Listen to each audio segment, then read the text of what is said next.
This meeting is now called to order. Roll call, please.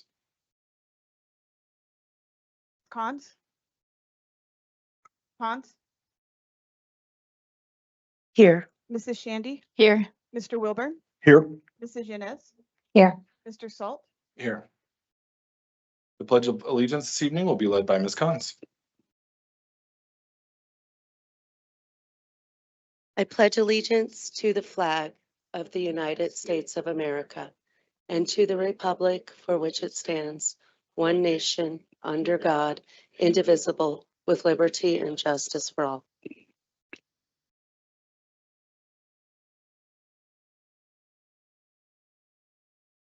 Ms. Matson Bonet. Are there any updates to the agenda? Share with Amy. There were updates to the agenda. And these were shared with the board. All right, thank you. Members of the board, are there any items you wish to move from the consent agenda? Are there any discussion items to be added to the agenda? May we have a motion to approve the agenda? Moved. Second. Roll call, please.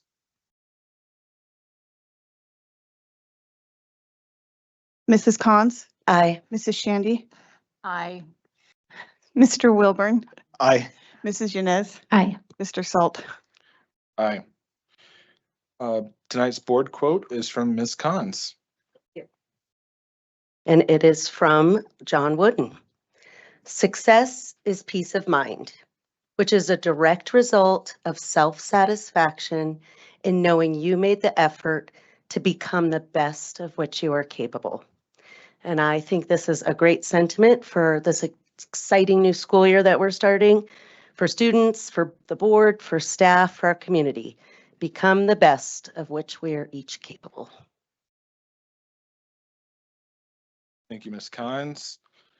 Before we jump in, I just want to say welcome back to everyone. I know it's been a quick summer and we're got kids starting in the building next week. I know my kids are amped. I know my wife and I are amped for them to go back to school. Also wanted to say thank you. I don't know if everyone noticed or not, but the boardroom looks a little different this evening than typical. We had an immense amount of work done over the summer that reorienting the boardroom actually allows for more people to be in here and participate in the board meetings. And so we're really excited about that transition. It also allows us a little bit more opportunity to dialogue and conduct the business that we need to do with the way that the dais is shaped. And so we're really excited about having these changes made, allowing more people in, and what that's going to mean for our board meetings moving forward.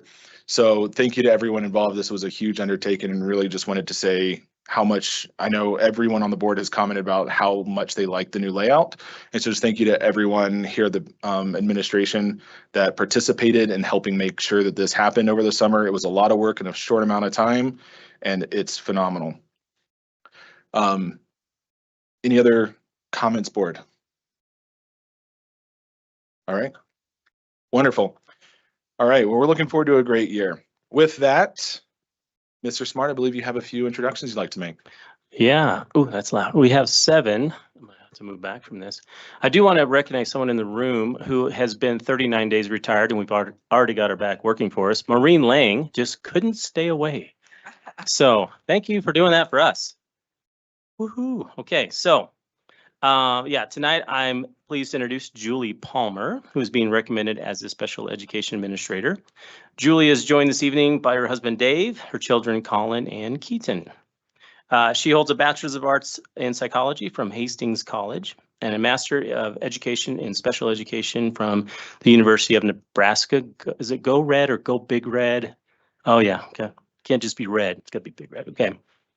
Julie began her career in Mid-Dell School District in Oklahoma City. I want you to know I used to live in Oklahoma. So if my accent comes out tonight, it's because I'm transferring that. She was a resource teacher there, and then Anchorage School District. I was also born in Anchorage. Wow, this is amazing. Were we related or something? I don't know. And she was a special education teacher there as well. And then she came to D20, where she worked at Eagle View Middle School as a special education resource teacher, and then at Chinook Trail Middle School as a special education resource teacher. And she currently serves as the MTSS coordinator at Chinook Trail Middle School. And we are pleased to recommend Julie tonight for the position of special education administrator. Julie, anything you'd like to say?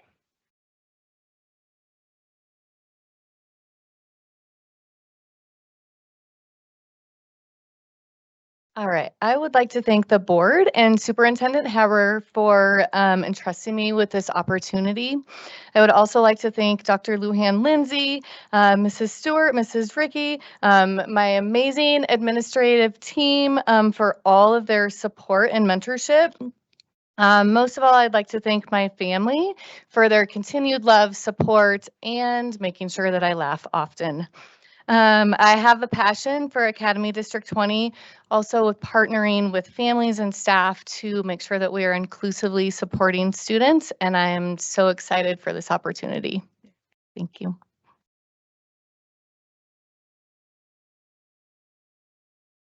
Well, thank you. All right, now I'd like to introduce Kendra Boyer-Evers, who is being recommended as a special education administrator. Kendra is joined this evening by her husband, Mike, who just came back from fighting fires in Oregon. Is that right? So really, he came in hot tonight, just so you know. And their children, Kennedy, Layla, and Max. Kendra holds a Bachelor's of Arts in Elementary Education from Adams State College and a Master's Master's as Educational Specialist in School Psychology from the University of Northern Colorado. She began her career in District 11 as a first grade teacher and then a school psychologist, and currently serves as a school psychologist for the district. We're pleased to recommend Kendra tonight for the position of special education administrator. Anything you'd like to say?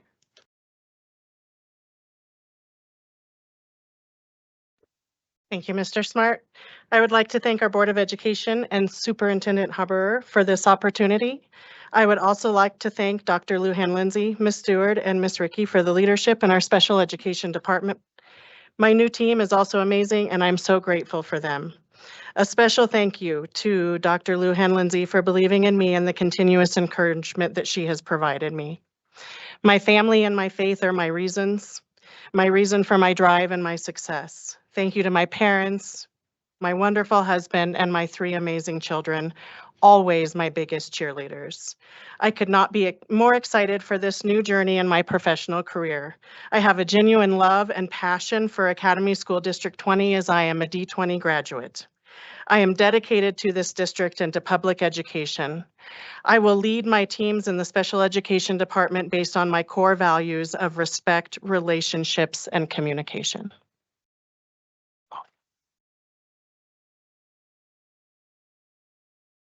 Thank you. Next, I would like to introduce Ryan Rafferty, who's being recommended as the Pioneer Elementary School Interim Assistant Principal. Although he's by himself tonight, he does have a fan club here. Let's hear it. Woo! There you go. Okay, Ryan holds a Bachelor's of Arts in Elementary Education and Sociology from Stonehill College and a Master's of Education in Moderate Special Needs from Boston College. Ryan began his educational career in Massachusetts. He was a 3rd grade teacher and a 2nd grade teacher, and then came to Fountain Fort Carson and was a 2nd and 4th grade teacher, MTSS grade level coordinator, educational liaison, and I don't know what this is, but SBC representative, but it sounds very important. So good job on that. Ryan currently serves as the MTSS coordinator for Pioneer Elementary School, and we're pleased to recommend Ryan tonight for the position of elementary school interim principal, assistant principal, assistant. Don't get crazy on me. At Pioneer. Anything you'd like to say?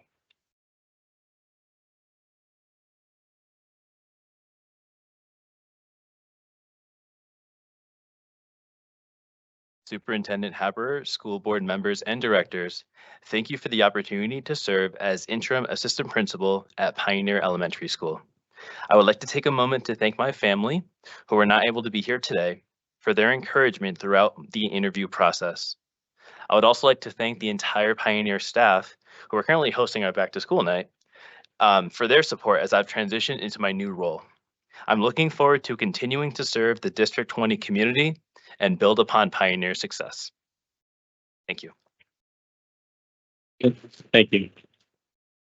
All right, next I'd like to introduce Michelle Leobold. And Michelle has a Southern accent, and I told you I used to live in Oklahoma, so if it slips out, this is where it's going to happen. All right, she's being recommended as the Village High School Assistant Principal. Her family's not here because are they in South Carolina? Is that where they're at right now?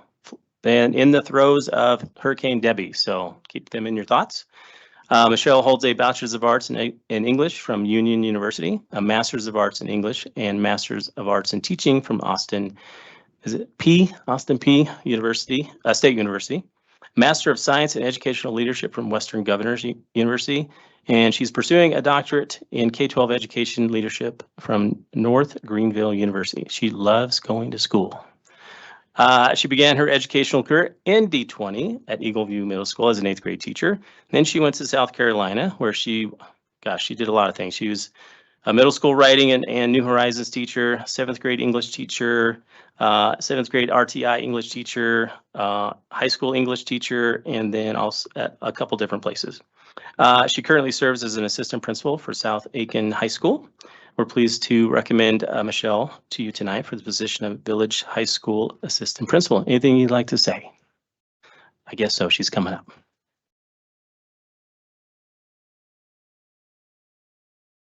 Good evening. So, and just like corrections, Michelle Leibold, we were gonna emphasize that lie, right? Greatly appreciative for the opportunity that I have to serve in this district. Like he said, I started here and was just amazed at the caliber of talent and the passion within the district. So I'm excited to return. I do have family at home watching. So hi, Jeff, Mally, and May, and Remy. And so I am just really excited to come back. Our kids will be at Woodman Roberts. And we are excited to really start planting roots here again within the district.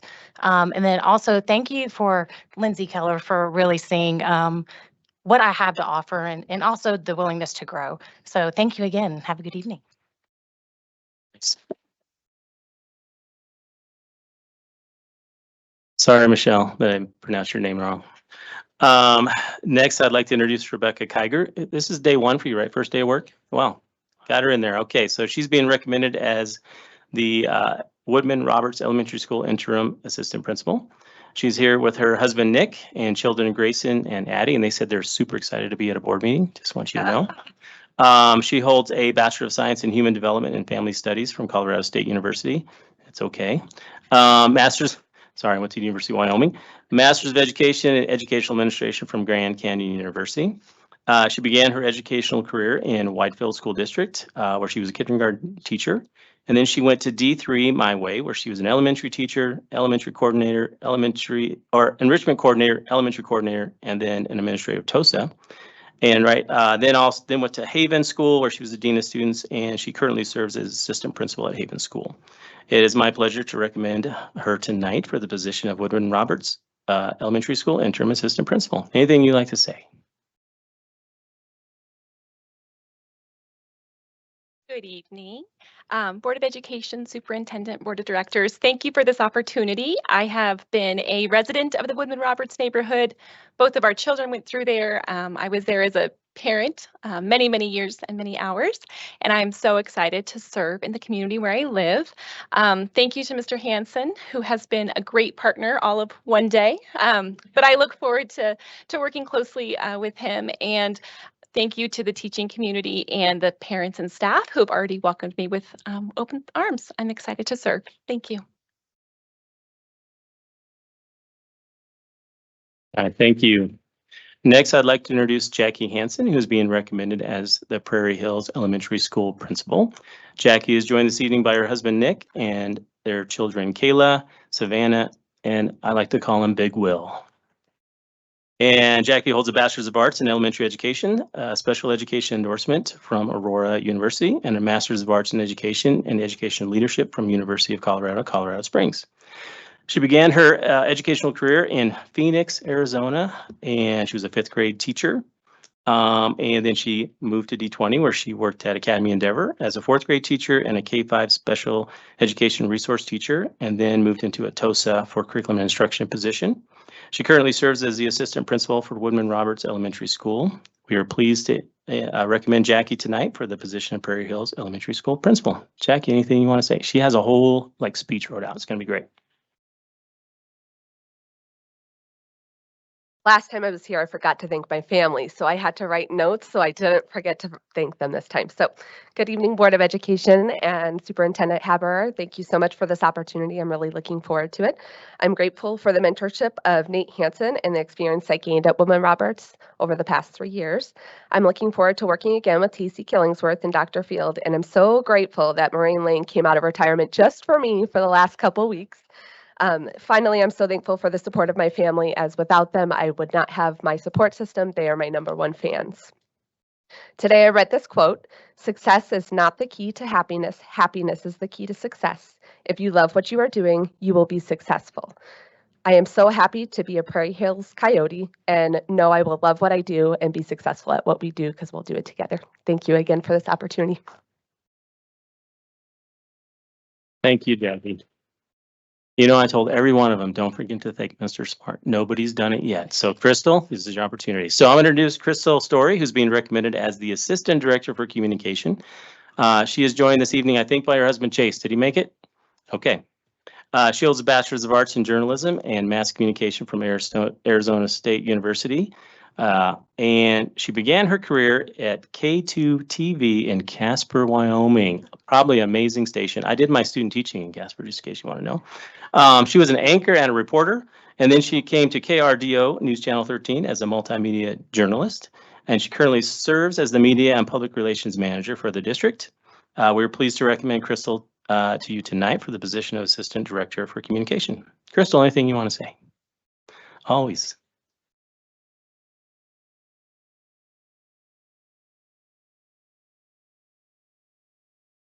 First, I'd like to thank the Board of Education and Superintendent Haberer.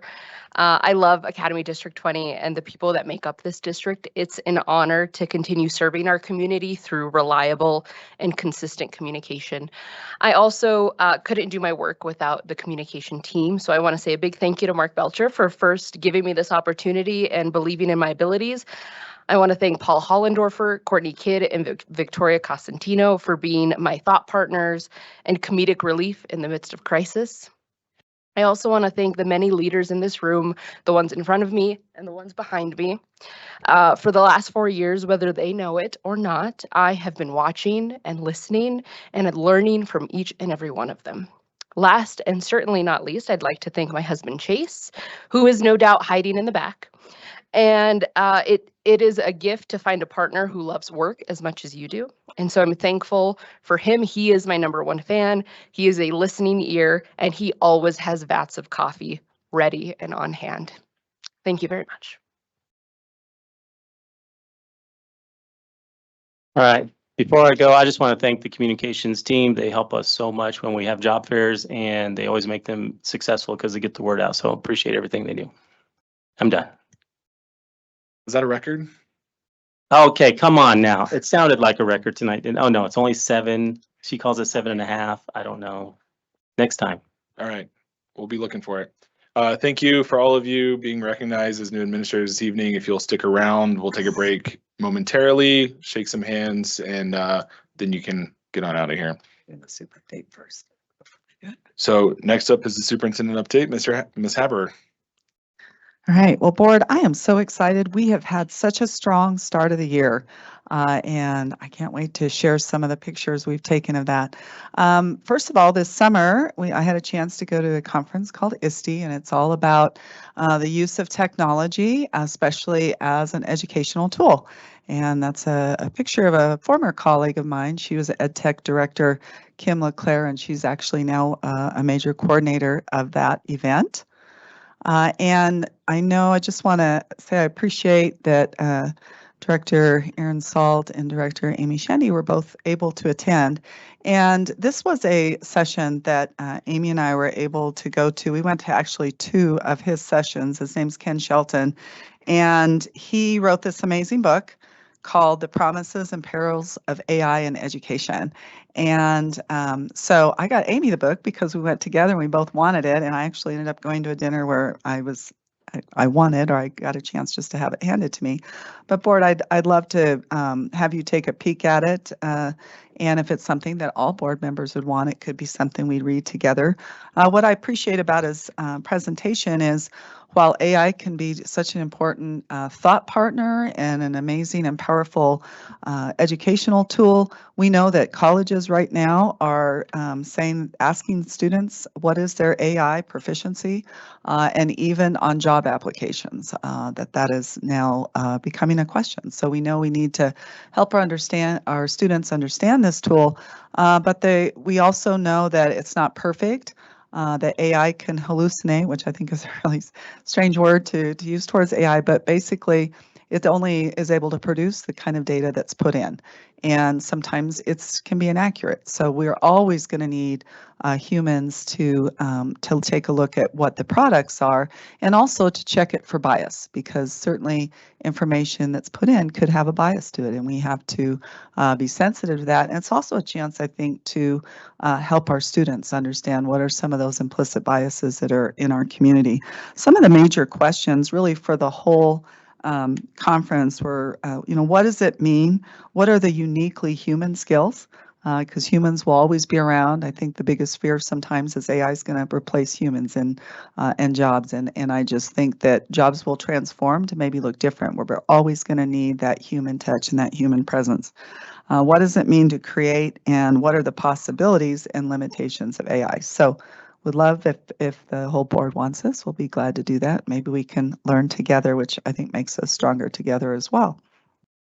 Oh, another interesting thing about the picture is he and the other folks that worked with him actually went back and forth. They spent over 100 hours going back and forth and putting prompts into AI to eventually come up with this picture, and he showed the process.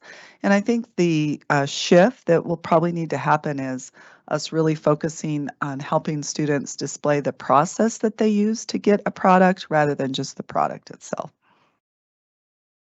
And then I went to a CASE conference, Colorado Association of School Executives, and there we have Dr. Fields, who is our Assistant Superintendent of Learning Services, Tacey Killensworth, Executive Director for Learning Services, and Carol Bramscheiber, who is our Director of Library Media Specialist. We were asked by CASE, because I had a chance to meet with Brett Miles, who is the president. I was telling him all about our journey with book challenges and really supporting libraries. And we had a great presentation. And later I had one of the CASE executives come up to me and say, I've had 3 different people from your presentation come up and just tell me how much they appreciated you guys coming and sharing your journey with us and your policies. So I was excited that we had a chance to do that.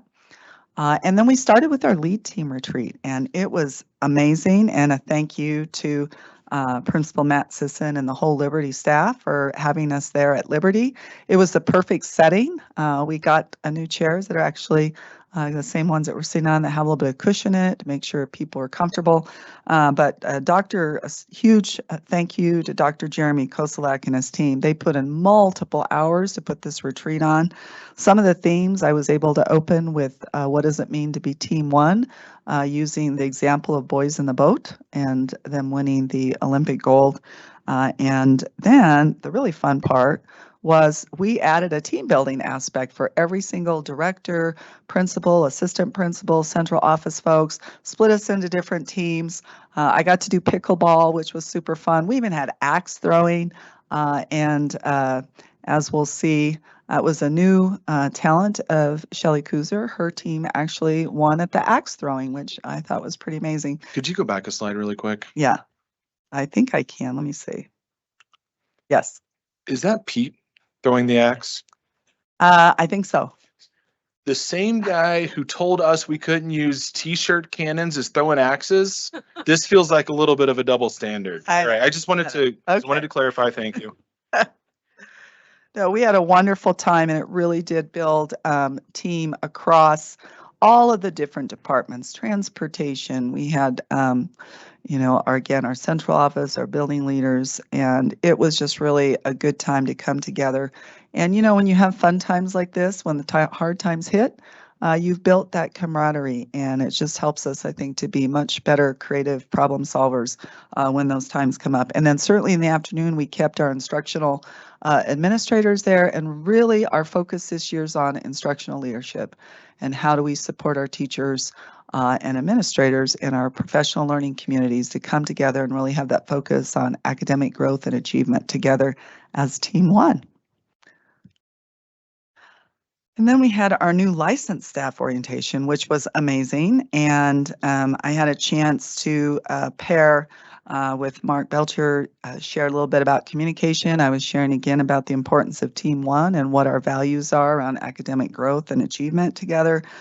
Dr. Field and Dr. Pariseau also shared another focus this year is around post-secondary education and how do we expand our career and technical education opportunities at the middle and high school level so that more of our students get to go deep with their interests, especially around what they might want to do with their career pathway.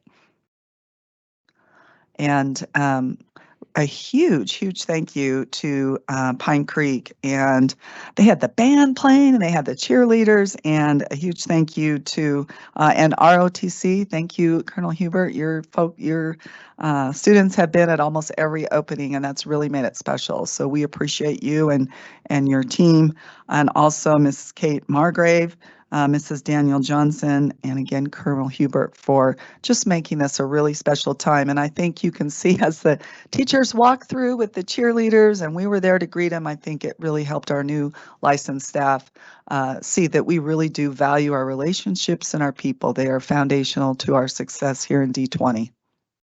And then our job fair. And I certainly had to interact with the cones over there. I think they successfully were able to hire their crossing guards. That's what I've heard. But it was very successful. We had 181 total attendees. And again, thank you, Mr. Cameron Smart and his whole team for putting that on. I know when I was there and there was a huge line that was going out the door. And we had a lot of folks that showed up that didn't even RSVP. So I think it was really successful. And I just really appreciate all the efforts that went into that. So thank you. We had a chance to do a welcome back with our amazing transportation team. Again, I was able to share about the importance of Team One and working together. And Becky had the opportunity to share about our bond initiative, which is a huge focus for us this year. And we will be sharing out more about that bond initiative in the very near future. We also brought our classified staff. They are very foundational to our success as well. And I had a chance to do a welcome there, and they had a chance to see who all the admin assistants were here at the central office so that they kind of know better who to contact depending on what's going on in the building and what the needs are. Because we are here at the central office, truly our purpose is to serve the schools and to make sure that they have what they need to be successful with our students. Back to School Rally was amazing, and a huge thank you, Mark, to you and your team. And the rumor has it that Courtney Kidd was the one who organized everything. So huge shout out to her. It couldn't have gone more smoothly. I know I was panicking a little the night before with the torrential rainstorm that we had and thought, oh no, I hope that doesn't dampen the spirits of the rally. But of course, we have this amazing Team One dedicated folks who's like, no fear. They were here, I think, at 4 in the morning doing this. They literally went through and dried every single seat and all of the bleachers. And I heard from Mary Elsner, my admin assistant, she was pretty excited about it because they bought these big sham cloths, I guess, during COVID, and they never had a chance to use it. So they were excited to crack open those. And you can see they just did an amazing job. So huge thank you. It truly was a Team One effort. Appreciate all of you leading the dances and things like that. And it just couldn't have gone better. And the donuts were amazing. I heard they even bought the real donuts, like the real things. So that was awesome. All right, I'm going to move on. So next, we have several folks here too And I'm going to ask you if you are one of the folks that we're celebrating right now, if you want to come forward and just share a few things, that would be great. But the first is the GFOA Certificate of Achievement for Excellence from our business services. So for the 25th year in a row, the Academy District 20 Financial Department has been awarded the Certificate of Achievement for Excellence in Financial Reporting for the 22-23 Annual Comprehensive Financial Report. The Governing Finance Officers Association established the award in 1945 to encourage and assist state and local governments to go beyond the minimum requirements of generally accepted accounting principles to prepare annual comprehensive financial reports that evidence the spirit of transparency and full disclosure. This award is the highest form of recognition in governmental accounting and financial reporting. A thank you to Sherry Pittman, Accounting and Budget Analyst, Kathy Watts, who's our Executive Director for Business Services, Marissa Main, Central Office, our Central Administration Bookkeeper, Marianne Meadows, who is our Accounting and Budget Analyst, Jared Hoegstein, who's an Accounting and Budget Analyst, Martina Levkas, Accounting and Budget Analyst, Monica Fugero, who's a Central Administration Bookkeeper, Tony DeMott, who's Director for Budget and Finance, Christina Smith, Central Administration Bookkeeper, and Denise Bochard, who is an Executive Secretary for Business Services. Would you guys please all stand and let us give you a round of applause?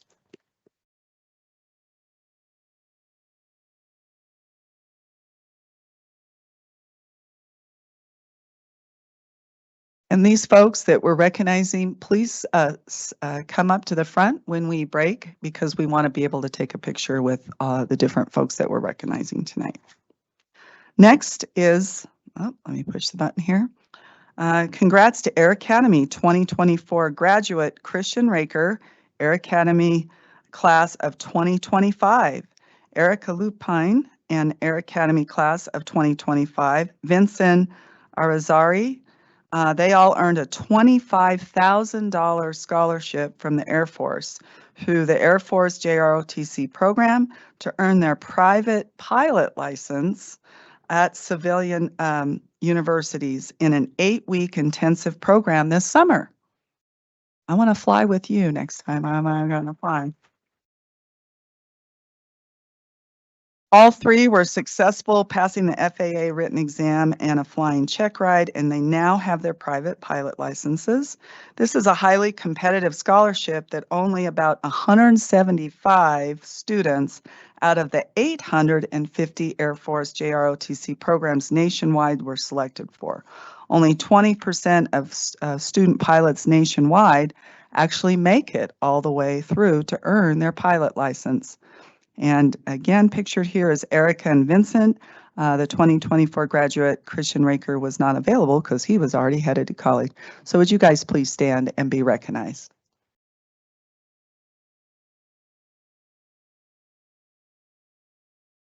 That is such a huge, huge accomplishment. Thank you so much for making time to be here with us tonight. And again, stick around because we want to get your picture. And then as mentioned in a recent Gazette article, we appreciate our partnership with the Gazette. They do such a great job, and I know we have a member here. We really do appreciate you. You do a great job of covering our stories. Is former Pine Creek High School and UCSS track and field star Layla El-Marsi, and she was representing Palestine, competing in the women's 800-meter run at the Paris Olympics last week. And if there are other D20 graduates that you know of that were in the Olympics, please send them our way, because that is a huge accomplishment, and we want to be sure to highlight them. And this is a huge shout out to Caitlin Wells from Pine Creek High School. Her computer art piece titled Backyard received a first place gold key from National Scholastic Art and Writing Awards. More than 340,000 pieces of artwork were entered, and fewer than 2,500 entries received national recognition. So Caitlin is in the top 8% of the nation with her artwork. Less than 50 students' work was chosen from the state of Colorado, and she is the only National Scholastic Award recipient in D20. So let's give her a hand. I don't think she was able to make it, but we appreciate it. And then I think this person's here, and we appreciate that. Congratulations to Foothills Elementary fifth grader Robert Stepanov, who just won his 5th and 6th USA Track and Field Junior Olympics. This 2024 USATF National Junior Olympic Track and Field Championship concluded on Sunday, July 28th in College Station, Texas. The championships were held on the campus of Texas A&M University. Despite moving up to the 11-12 division and being at the bottom of the division, he was able to continue his winning ways as he won 2 titles and nearly won a 3rd. He started the week off finishing 2nd in the 3,000 meter and then won the 1,500 meter, running a time of 4 minutes and 29 seconds. His time was a personal best over 10 seconds. The next day, he won the 800 meter with a winning time of 2 minutes and 13 seconds, which was a personal best by over 4 seconds. Stepanov is a 4-time Colorado Athlete of the Year and has now won 6 USATF Junior Olympic titles in track and field and cross country in his young career. So I have no doubt we'll see him in the Olympics someday too. I believe that that you are here, Robert, and I know that your principal's here with you too, and your family. Would you guys please stand?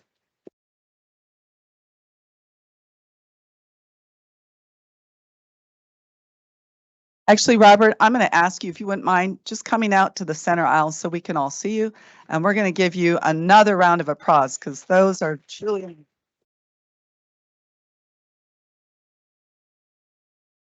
So please stick around because we definitely want to get your picture. Oh, and autographs too, I'm hearing. So as you can see, we're off to an amazing start, and I'm very excited about what we're going to accomplish together this year. And that's the end of my report. Thank you. We need a motion to approve the consent agenda as posted. Moved. Second. Roll call, please. Mrs. Cons, Aye. Mrs. Shandy, Aye. Mrs. Wilburn, Mr. Wilburn. I'm sorry. Aye. Aye. Mrs. Yanez, Aye. Mr. Salt. Aye. All right, we have 10 people watching right now. We had 11 at one point. But we're going to take a quick break. So all the administrators, we'd love to shake your hand and welcome you to the neighborhood or to your new post because a lot of you have already been here. And then for all the award winners, we'll take pictures in just a minute. So hang out. We'll take probably about 10 minutes or so. Thank you.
So that's why you asked me to play. I did.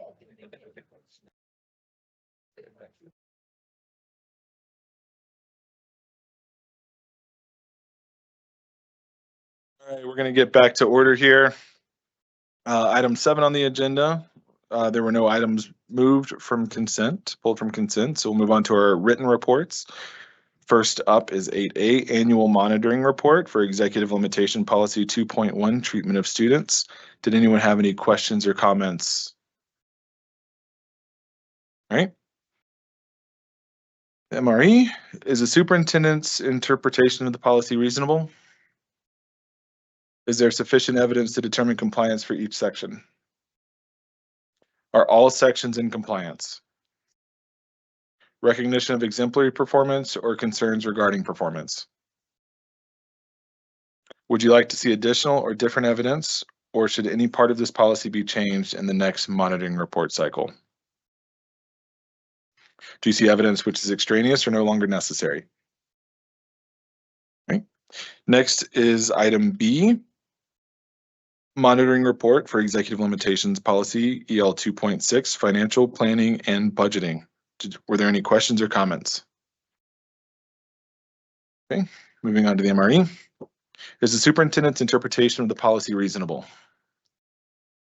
Is there sufficient evidence to determine compliance for each section? Are all sections in compliance? Recognition of exemplary performance or concerns regarding performance? Would you like to see additional or different evidence, or should any part of this policy be changed in the next monitoring report cycle? Do you see evidence which is extraneous or no longer necessary? Right. I'm experiencing unintended consequences of changing the dais because I used to be able to sit here and just see everybody in the line be like, all right, we're good. And now I'm like, swivel. We should be vocal. You're right. All right, next is item C, monthly financial report through June 2024. Does anyone have any questions or comments? Okay, item D, Parent Academy sessions for 24-25. Does anyone have any questions or comments? Ms. Cons. Parent Academy, we went quick, right? That's what we're on. I just want to commend the team for taking the feedback of not as many sessions.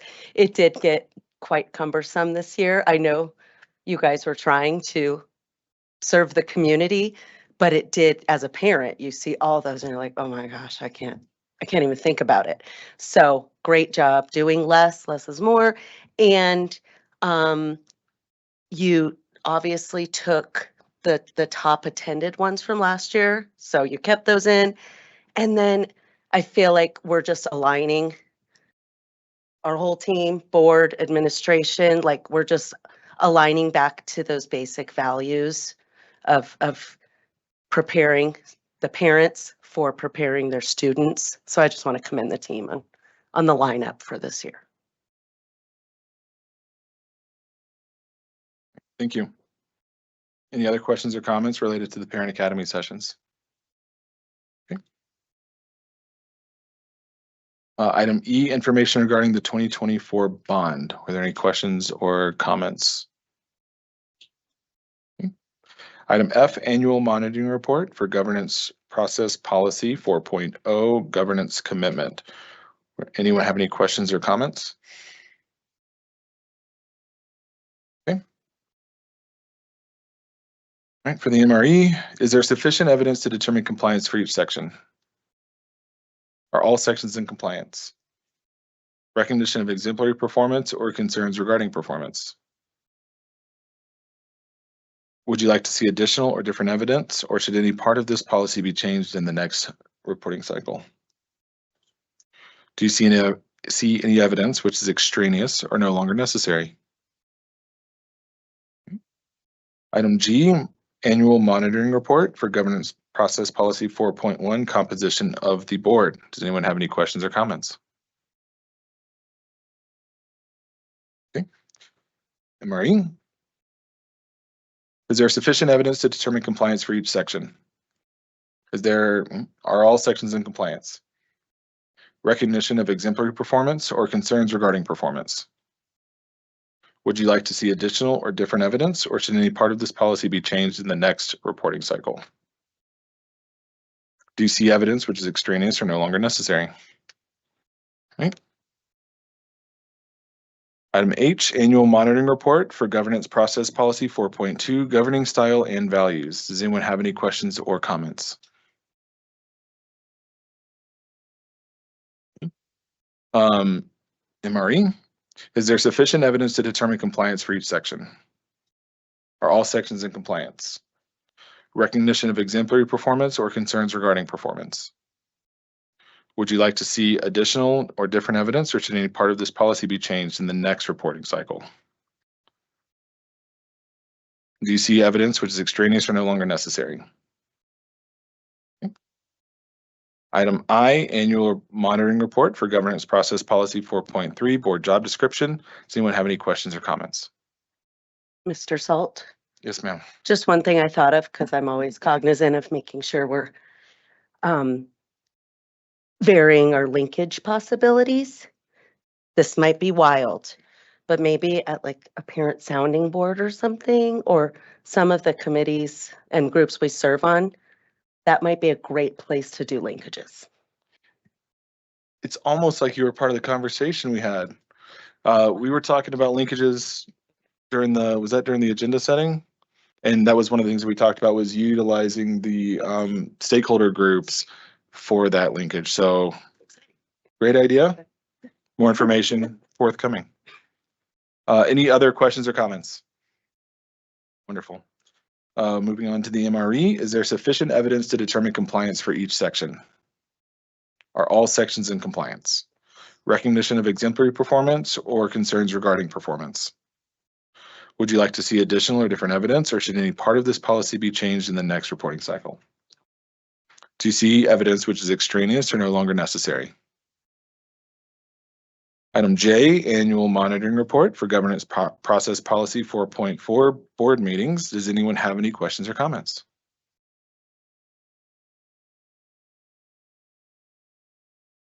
Okay, on to the MRE. Is there sufficient evidence to determine compliance for each section? Are all sections in compliance? Recognition of exemplary performance or concerns regarding performance? Would you like to see additional or different evidence, or should any part of this policy be changed in the next reporting cycle? Do you see evidence which is extraneous or no longer necessary? Okay. Item K, fourth quarter BOE discretionary budget update. Did anyone have any questions or comments?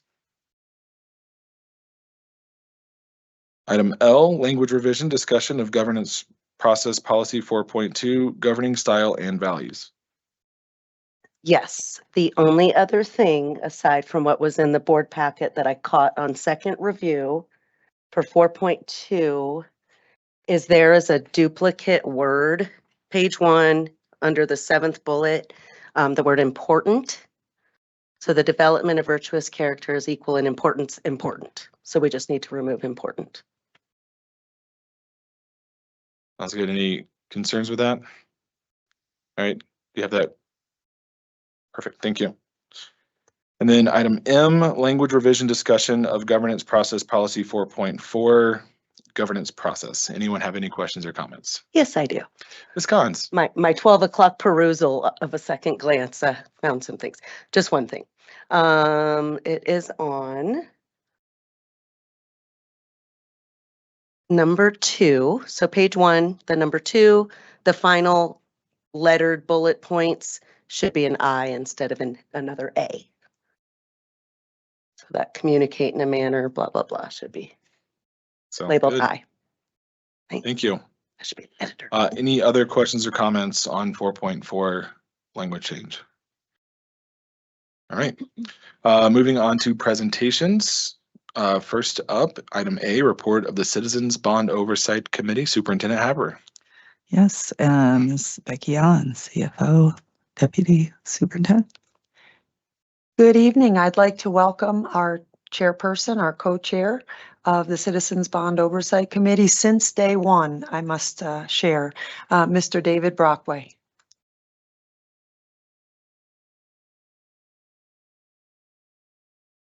Thank you and good evening.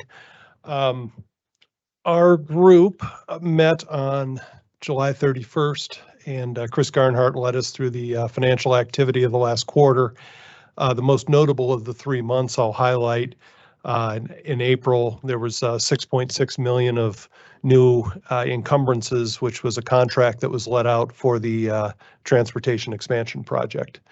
And with that, $230 million bond project, we're now 98% of the funding has been expended.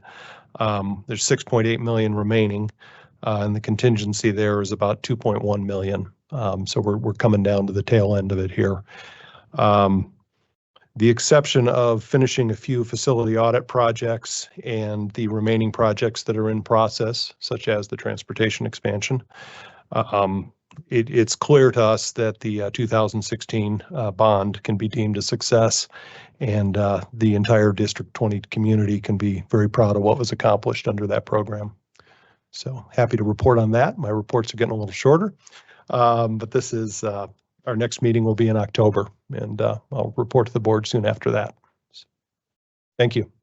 Thank you. And I just appreciate all your service, being on this since the very beginning. That's a long time, and you've done an incredible job helping steer and manage that. So really appreciate your service on that committee. Board, any other questions or comments? All right, thank you so much. I appreciate your time. Next is the building fund update. Superintendent Haber. Deputy Superintendent Becky Allen. I'd like to welcome our Executive Director for the Building Fund, Chris Garnhart.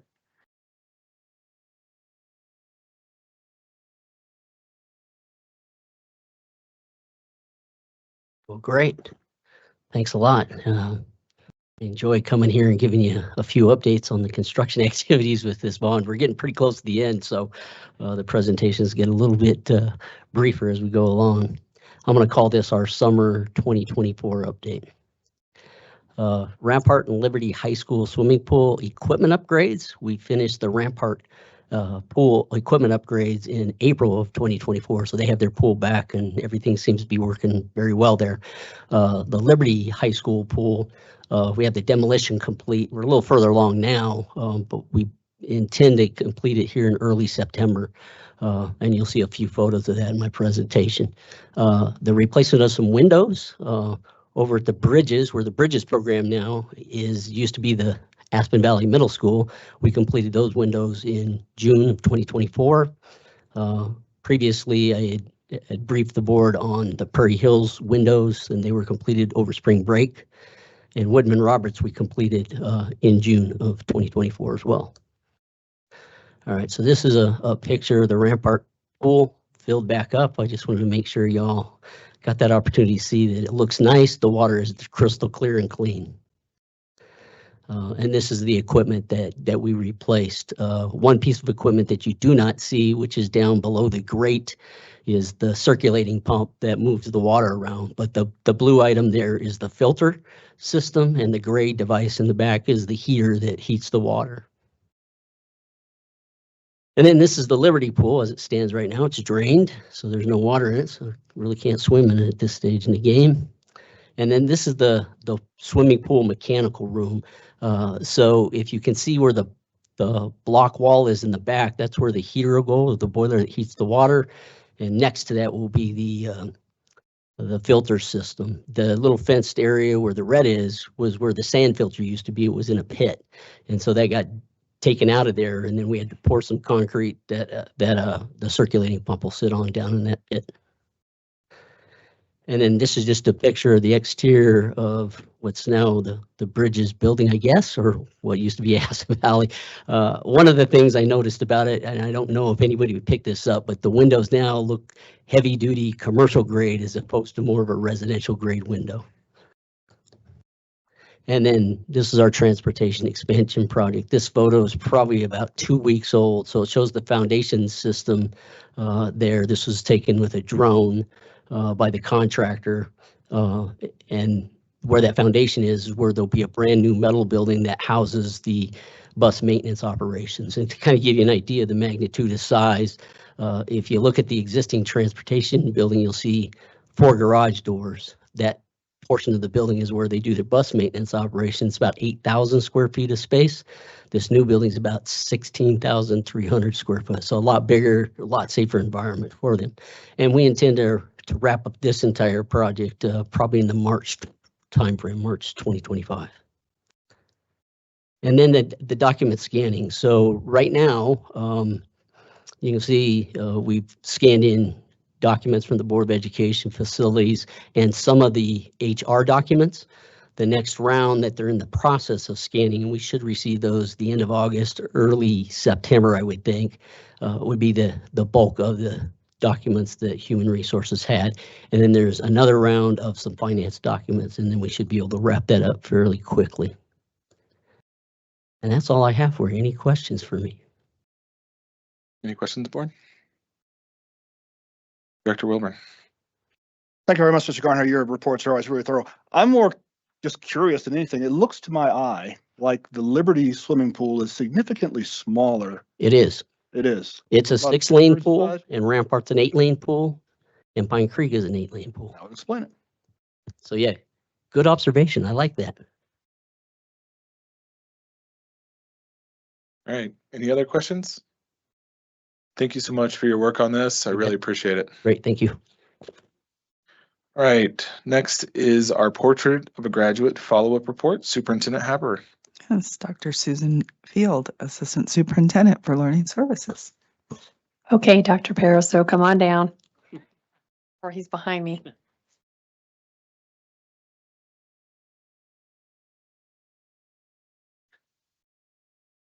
Well, good evening.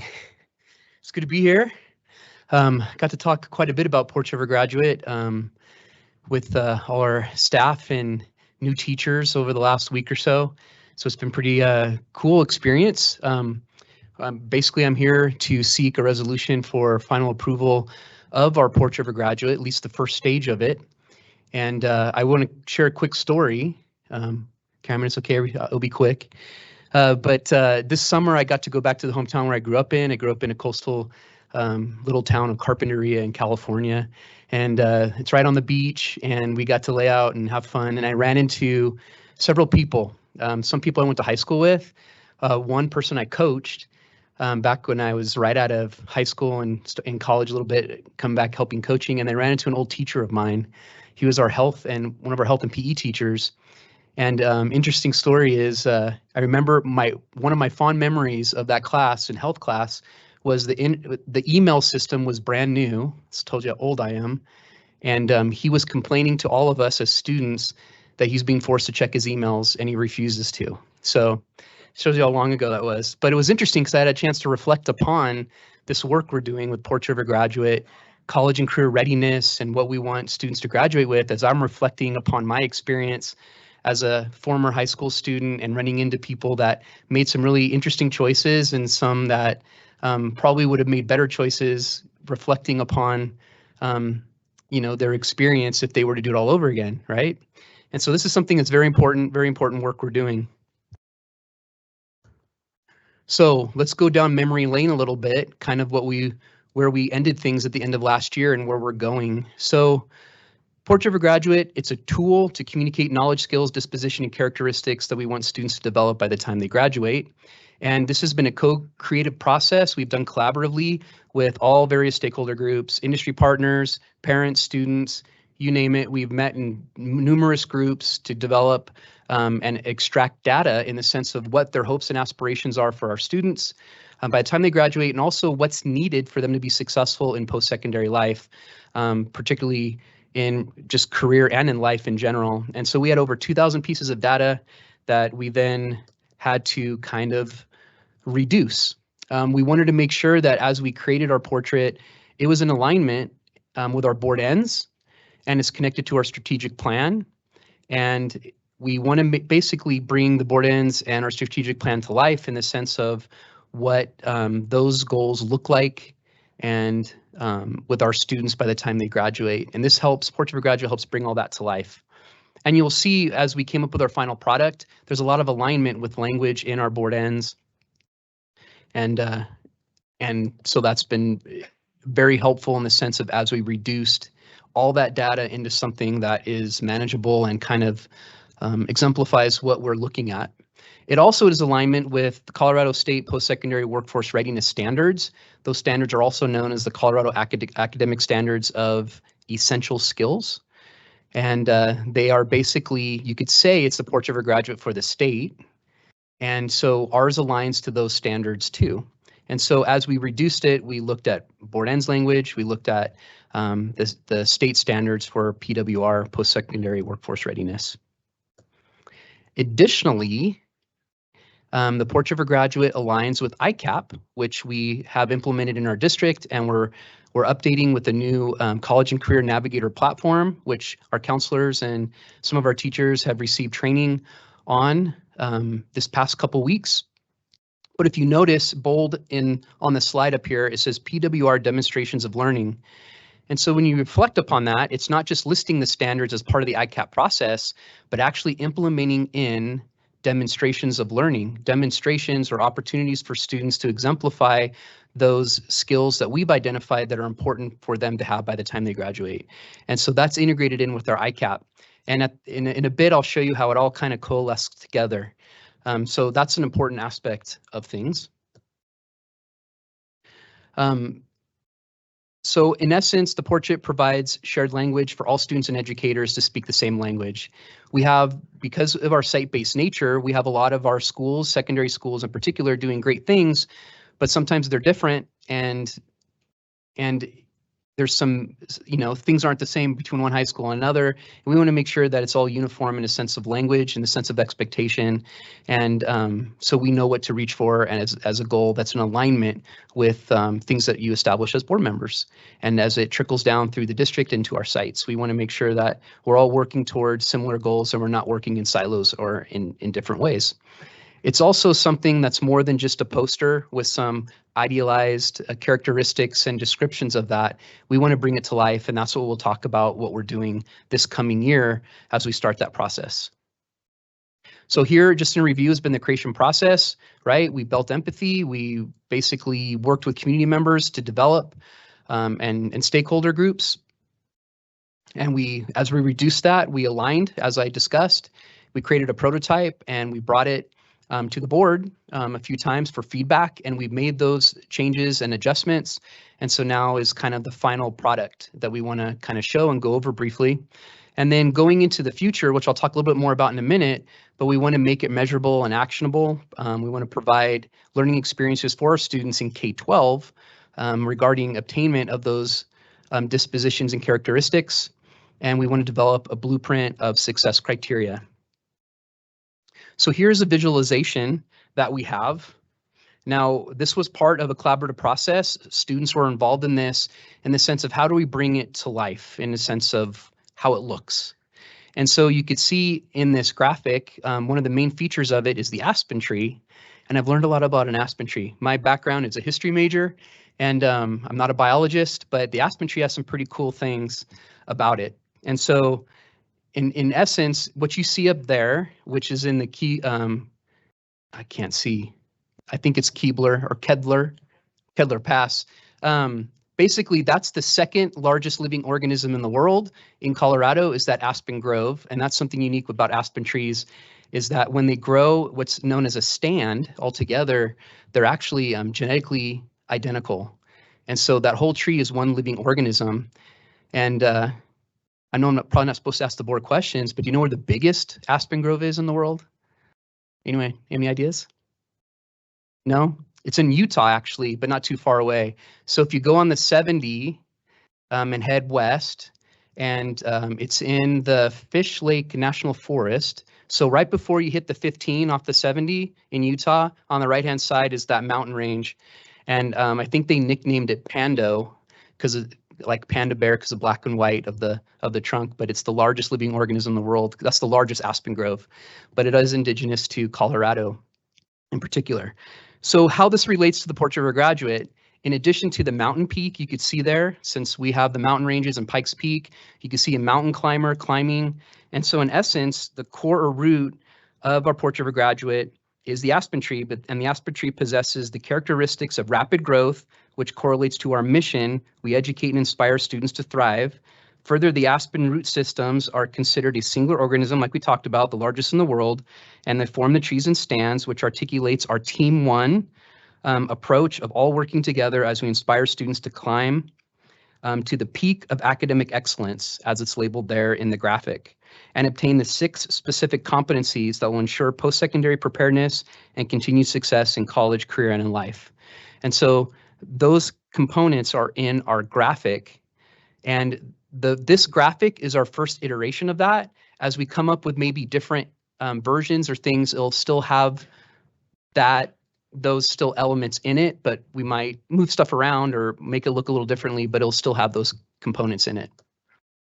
And so here is just the graphic with the different competencies of contributing citizen, effective communicator, lifelong learner, critical thinker, prepared decision maker, and connected individual. And you can see it's kind of circular around that peak and that visual.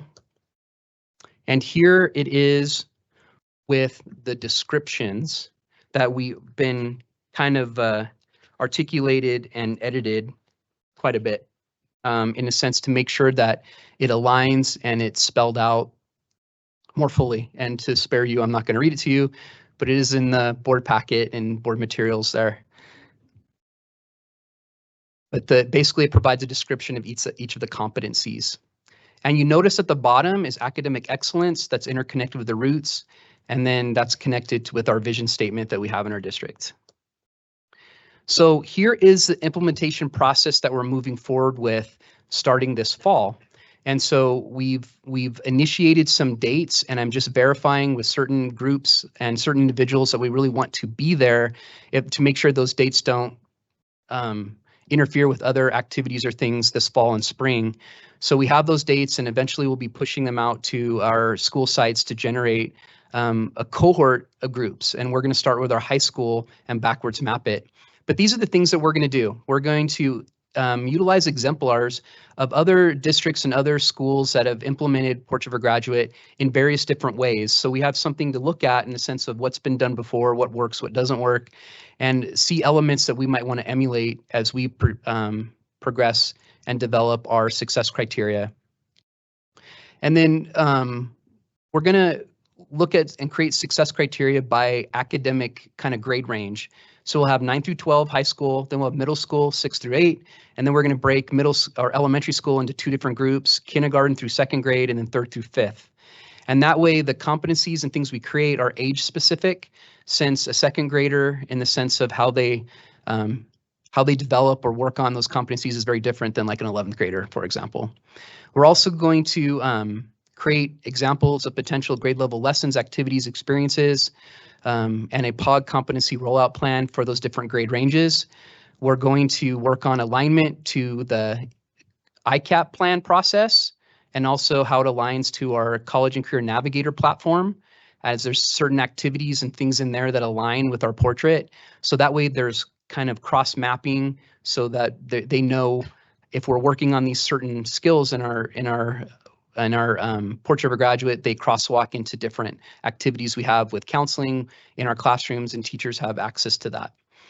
We also want to align to the American School Counselor Association, ASCA.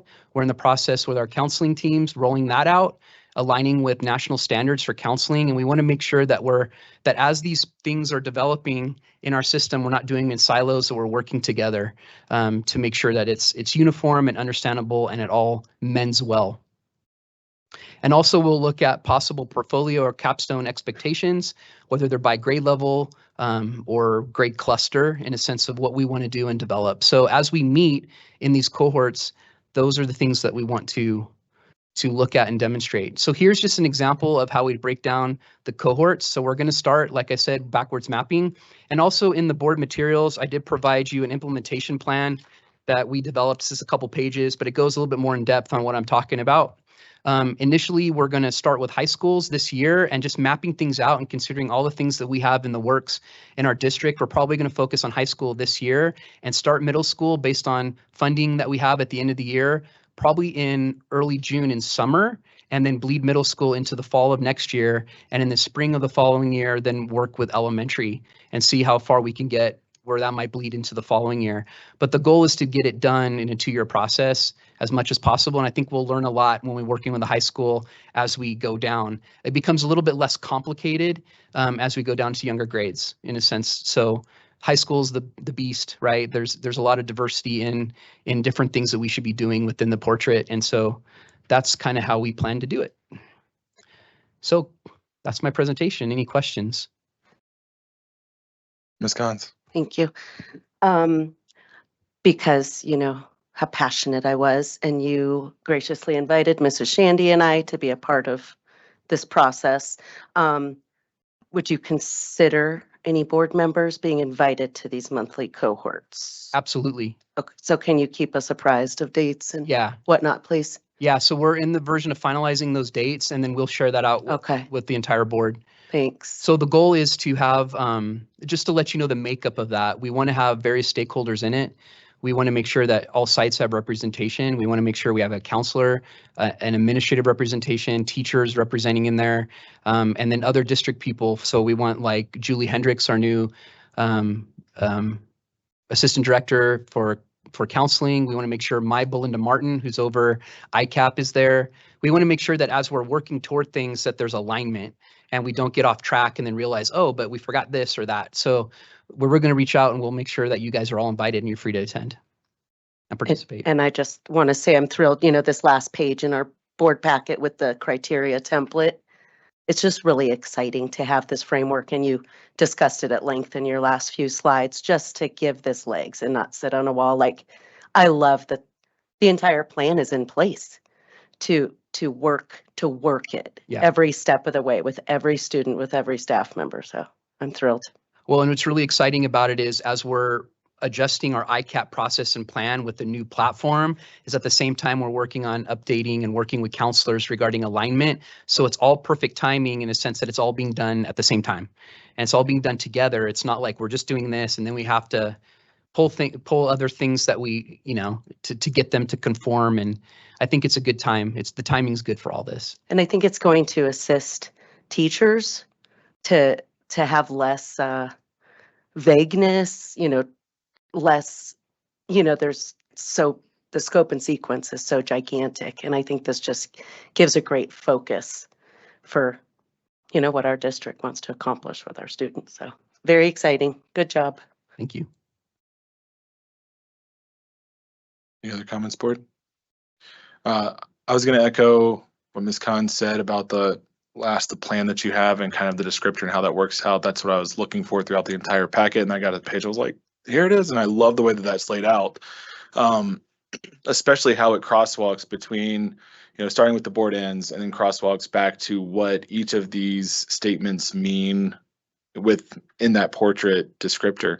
And I think that's going to be really powerful once it's created. It's one of the things that I know I've lamented since I've been on the board is really about the character aspect of our board ends of how do we quantify this? How do we really get our hand around this? Because the surveys we do are about as good as we've been able to do, but it's not the right picture. And so having this is really going to help inform us as a board of how well we're actually accomplishing those ends with better data. And so I'm really excited about seeing how this works out once that crosswalk's completely put together.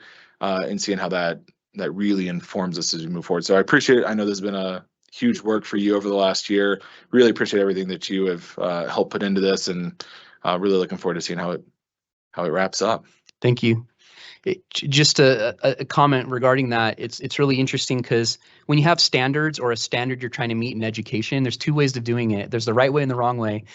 The right way is you actually use the standards to drive instruction and what you do. And then the wrong way is you do what you want and you find a standard that aligns to it, right? And so sometimes in the past, that's kind of how it's been when it comes to something that hasn't been articulated and purposely done. So I think this will really drive that home, exactly what you're saying. Nope, that's great. That's a really great way of putting that. So thank you. Last chance. Any comments, questions, board? All right. This should be on the consent agenda at the next meeting. Thank you for the update. Bringing this back, incorporating all the information you had. So thank you so much. Thank you. Mr. Belcher, how many people have signed up to speak during public comment section number 1? 2 individuals.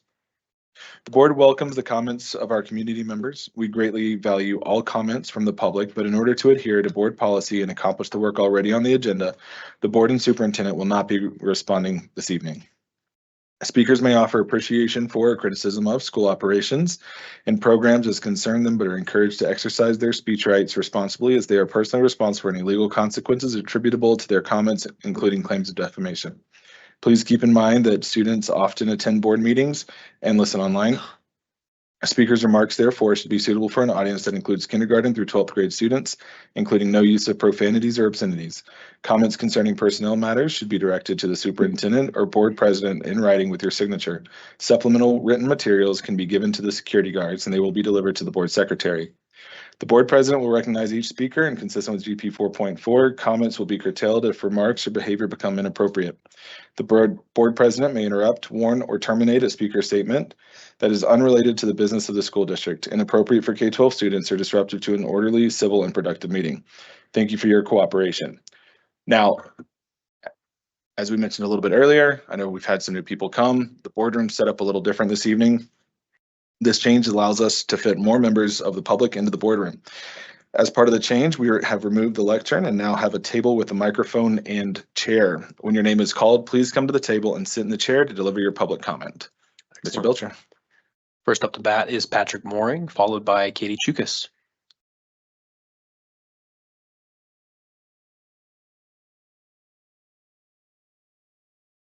My name is Patrick Mooring. I've been the broadcast journalism advisor of the award-winning KRAM program at Rampart for 17 years. I'm also the current president of the Colorado Student Media Association, which functions much like CHASA does for athletics in our state. Before I was the president, I served a term as vice president and 2 terms as digital media coordinator. I am intimately familiar with the Colorado Freedom of Expression Law. I testified in front of the Colorado House and Senate Education Committees in 2020 to add an addendum to the 1990 version that updated the law to cover broadcast and web student publications, as well as protect advisors from any sort of retribution for defending student free speech. I noticed that your agenda item in executive session concerns JICE, which is our student journalism policy here in the district. I came here tonight just to make sure you are aware of the specifics of the law before you enter into any discussion about JICE. All public school publications are defined as an open forum, and this cannot be changed. I teach my students each year that they are responsible for choosing the stories we cover.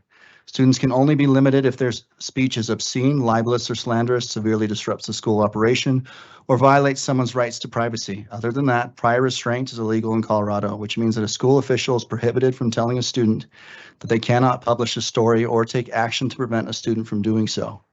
Prior review is also illegal, which is where a school official views student media before it is distributed. It's my job as advisor to teach students the principles of ethical journalism and advise them on how to cover the topics they choose with professionalism. KRAM's many national recognitions are only possible because the students have freedom to report. Allow them freedoms, allow them grace when they stumble, but most of all, allow them opportunities to grow and learn. I'm not sure why JICE is on your agenda tonight, but be aware and educated about the laws we have to stay compliant with. For the sake of our student journalists in D20, if you would like the full verbiage of CRSA 22-1-120, I'd love to share it with you along with some great material explaining it by the National Student Press Law Center. Katie Chukas.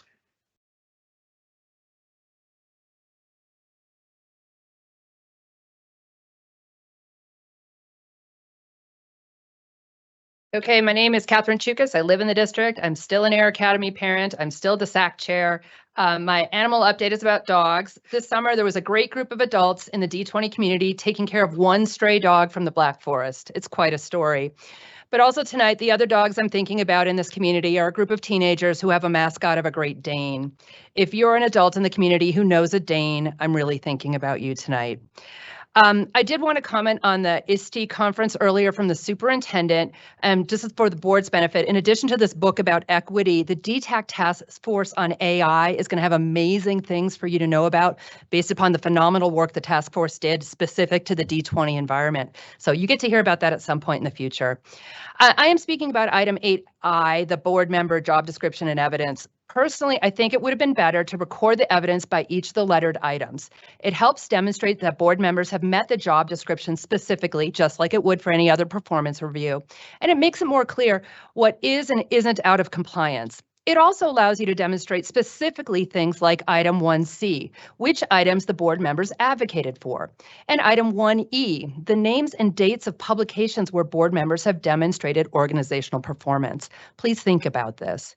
But the one thing that really stood out for me about 8I was listening to community evidence. There are 7 entities listed, and going forward, it'd be great for there to be documentation or a list of all of the comments the board receives at these different entities. I'm most familiar with Parent Sounding Board. That already came up tonight.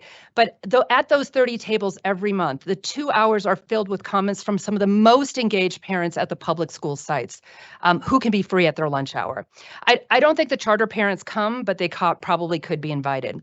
That's hundreds of the most engaged parents. Hear them. Hear the nature of their conversations and their questions. These are the most sophisticated questions and conversations about MLO, about school finance. And it was fantastic conversations left.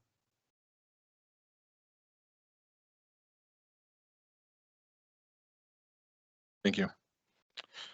All right, board, item 11A. We need a motion to approve resolution 254-24, approval of the name for the new field house on the Discovery Canyon campus. Superintendent Haber. Oh, wait, we need a motion. Moved. Second. Superintendent Haber. Dr. Susan Peel. Good evening, board. Come on up, Matt. So this is Matt Mitchell. He is the principal, proud principal at DCC High School, and he is going to walk us through the naming of our new field house. Thank you for having me. We are so excited. We're weeks away from its opening. The update this week is that we're delayed a little bit, so we're going to be working with the communication team soon on grand opening and celebrating that well. But a lot went into naming this. Is a huge gift from a family in our community that really saw a need and built through a connection with a former staff member and took years of work to kind of get there. So in our naming committee, we're excited for the rationale. We have this wonderful gift to our pre-K-12 campus that will help all of our students, whether it's during the day, during field days, PE class, or we get a lot of inside practice because of Thunder for the Thunder, and we have quite a bit of that. So we are excited.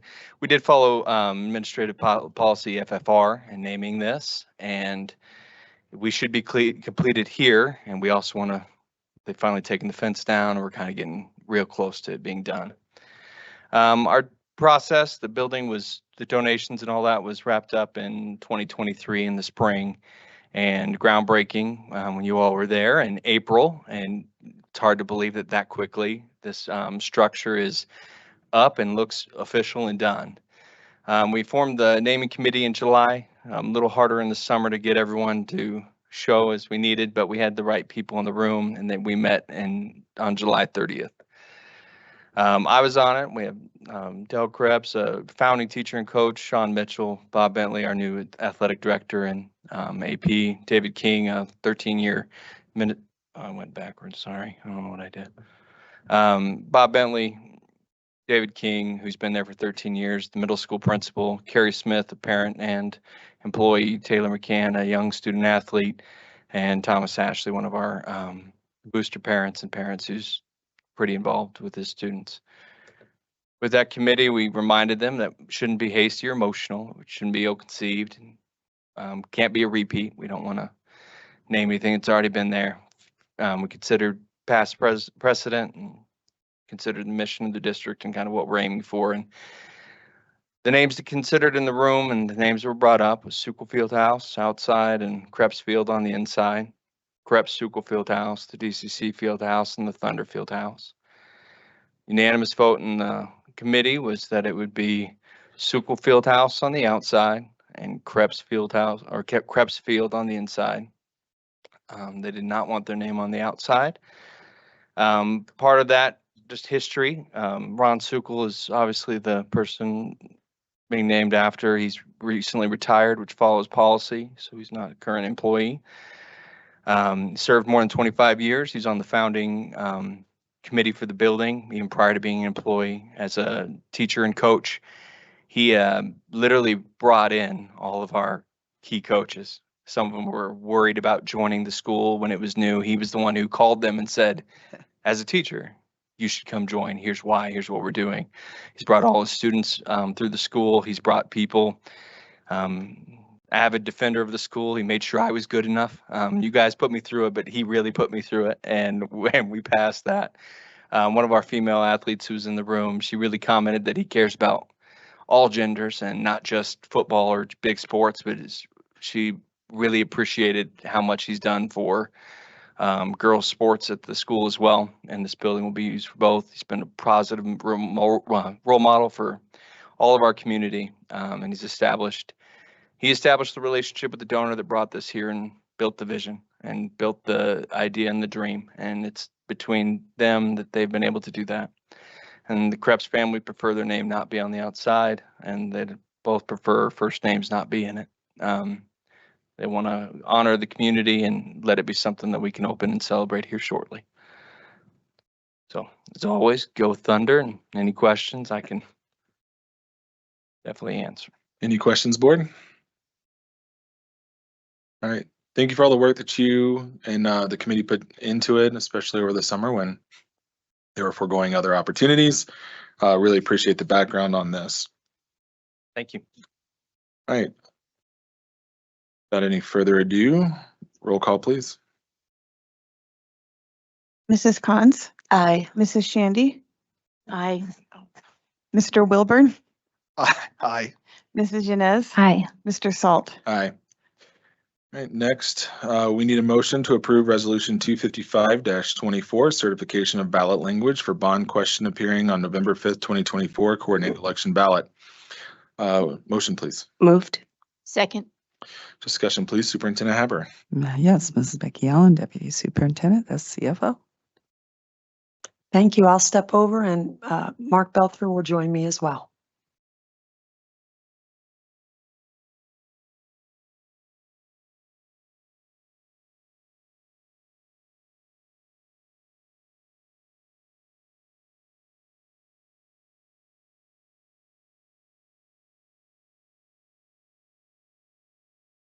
Do I start? Okay.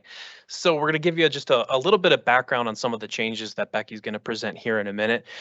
Over the past couple of weeks and months, we've been pretty busy. There wasn't much of a summer to speak of, as exemplified by all those accomplishments you saw earlier. So we've engaged slightly informally, but we've engaged several groups in the community and presented them with the bond language that you have in front of you. And we took their feedback, and there were several great pieces of feedback, including some constructive criticisms. Some of the great feedback was you've got a no tax increase, so that's something to be proud of. You've also got a lot of pride behind how the district has handled its past bond initiatives. So some goodwill built up there. One piece of potentially constructive criticism was around the targeted LED lighting upgrades and wanting to see some broader improvements across the entire district. So Becky's going to talk a little bit about how that informed some changes.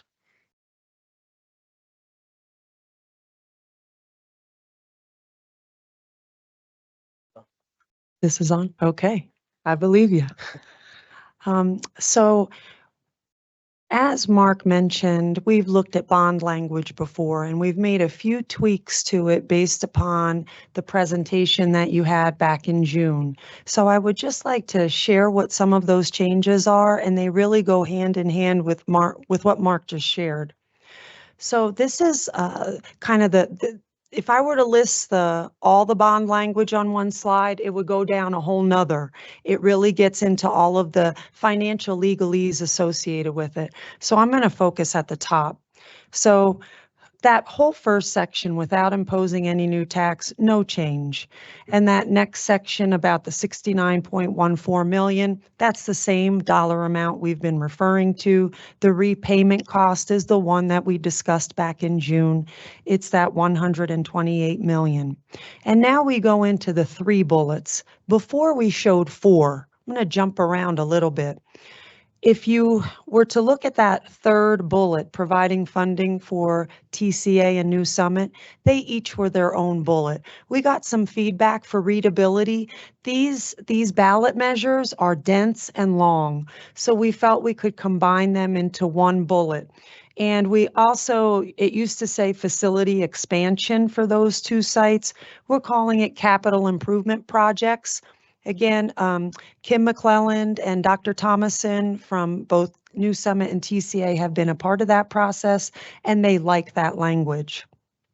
If we go to the top bullet, it really goes to something that Mark mentioned a moment ago about some feedback, and also that Mr. Salt has shared with us. We want to make sure that what goes into this ballot language is understood by all. We do this job for a living, so we can easily know what a CTE pathway is, or even a career pathway. But someone who maybe doesn't have children in the school district yet is one of our constituents, the suggestion was to call it education and with new career education. That is something that's very transferable across folks who know a lot about education or who don't. So the beginning part, the 20% match for approximately $190 million for federal grants, all the same. The other piece that's new, we felt it was important that our community who might not be familiar knows it's a 65-year-old building. That was not in there before, but we felt that that was compelling.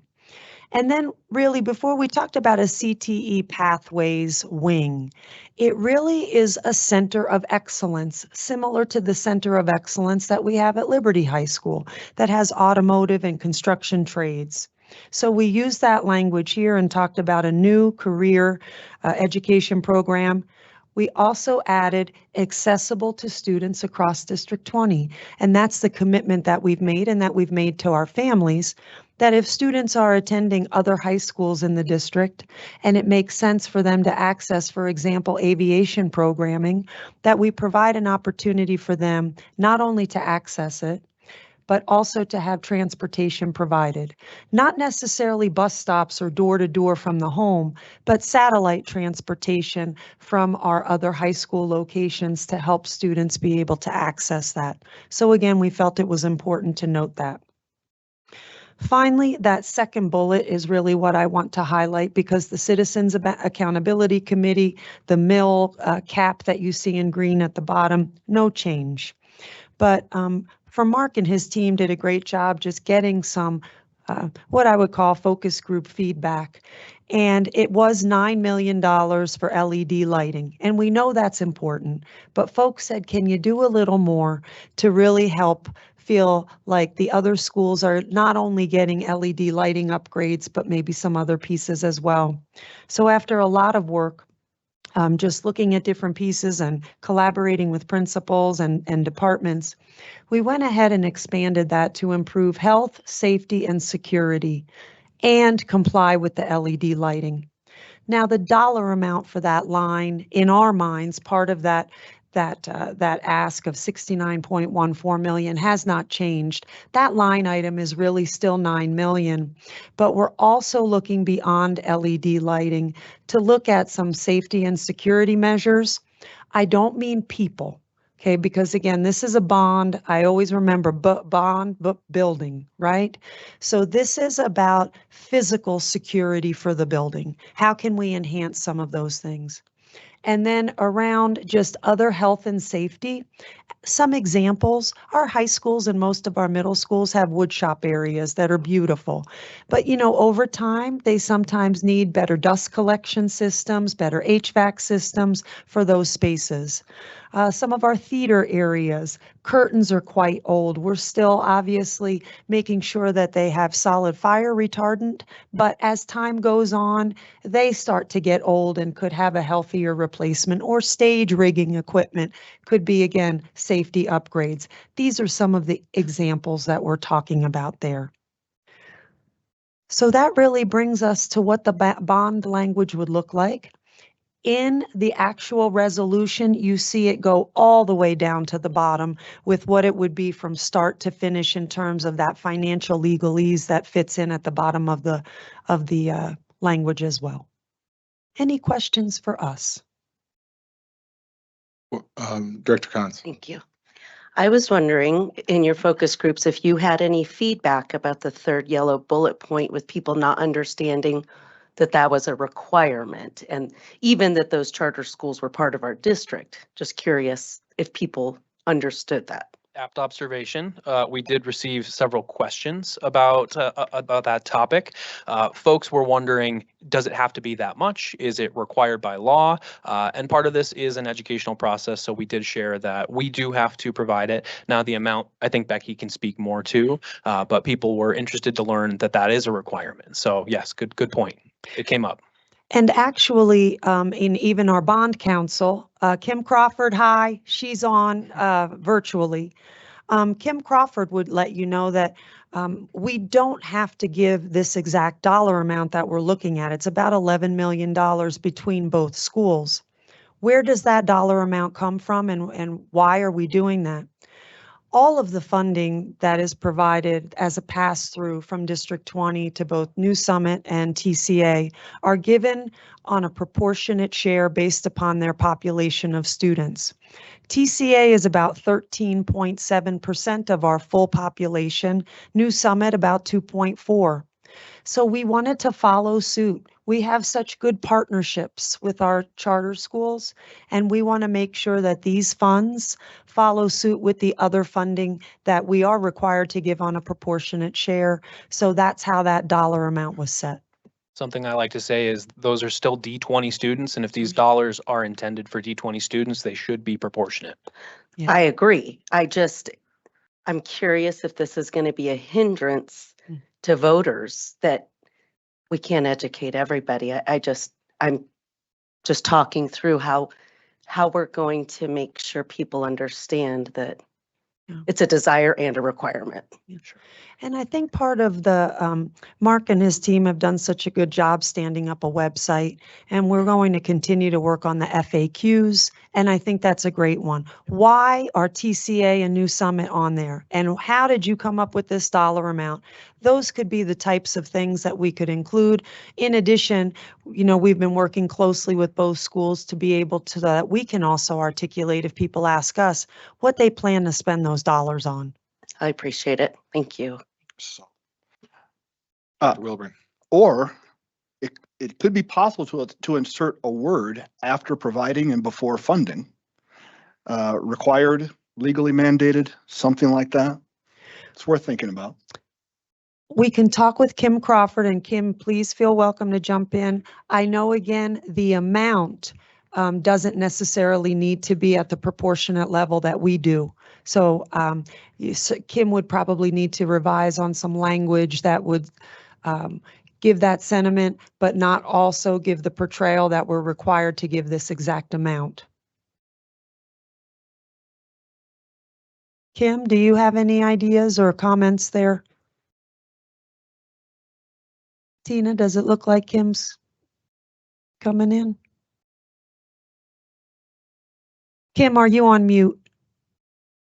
She is. It looks like it's got a mandatory thing there where she can't unmute herself, so I'm not sure if we can unmute her. All right, we're going to try to She unmute did you. give us thumbs down, so I think she was saying don't do that. She cannot unmute. Now she's nodding yes, so I think she's agreeing with me, or she's saying yes, go ahead and do it. I'm getting Right. fix it. No, I'm kidding. All right, we're going for it. We're unlocking the mute if we can, okay? Yep, looks like you got it. Kim, you there? Okay, I am here now. All right, that's Kim. This is Kim Crawford. She works for Butler Snow, which is an attorney firm up in Denver, and she helps us with our bond, MLO language, things associated with that. Kim, it's all yours. Thank you. Yeah, thank you for having us tonight. And Courtney DeGardi is with me here as well from Butler Snow, and she's also been working on your ballot language. You are certainly being generous to your charter schools. I think you are required under state law to talk to them, see what their capital needs are, prioritize them. You don't have to give them bond money. You are choosing to do so based on the reasons that Becky gave earlier. So I don't think it is accurate to say that this is required funding, because if you had more needs and greater needs than what you deemed your charter schools needs to be, you really aren't required to give them any bond fund money. You are required to give them a levy override money. So I would not recommend adding that to the question because it isn't untrue, but it's not technically a state law requirement that you give them, that you share your bond proceeds. Thank you, Kim. Just as a little background, when we had the 2016 bond, TCA had about $20 million. New Summit was not established at that point. Thank you, Ms. Crawford. Thank you, Ms. Allen, Mr. Belcher. Any other questions or comments regarding the ballot language? I really appreciate the work you guys did over the summer. Overall, it seems like it's in a really good spot, so appreciate that. If there's no further discussion, roll call, please. Mrs. Cons? Aye. Mrs. Shandy? Aye. Mr. Wilburn? Aye. Mrs. Janez? Aye. Mr. Salt? Aye. All right, thank you. Mr. Belcher, how many people have signed up to speak during public comment section number 2? I'm in a new spot, 4 individuals. Right. The board president will recognize each speaker, and consistent with GP 4.4, comments will be curtailed if remarks or behavior becomes inappropriate. The board president may interrupt, warn, or terminate a speaker's statement that is unrelated to the business of the school district, inappropriate for K-12 education or K-12 students, or disruptive to an orderly, civil, and productive meeting. Thank you for your cooperation. First up to bat, Tim Hoffman, followed by Brett Dayberry.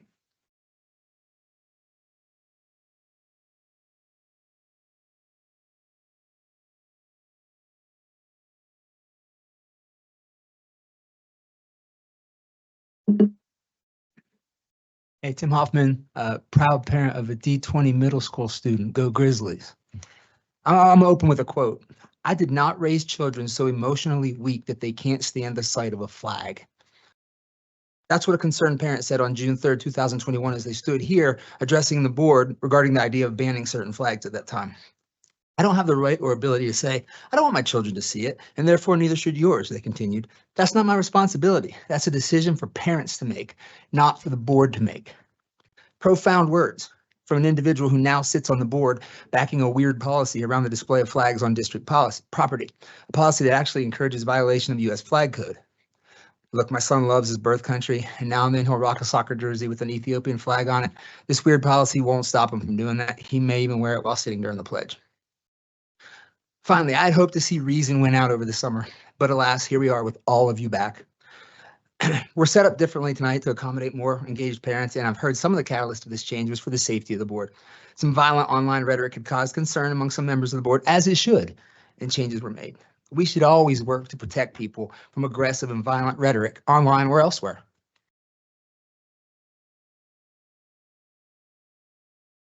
I'm here today to continue to remind you that you sit next to and work with an individual who has attacked parents in this district repeatedly with violent online rhetoric, harassment, doxing, and cyberbullying. An individual who has placed my own children in harm's way through their use of escalated violent rhetoric and repeated obsessively weird behavior.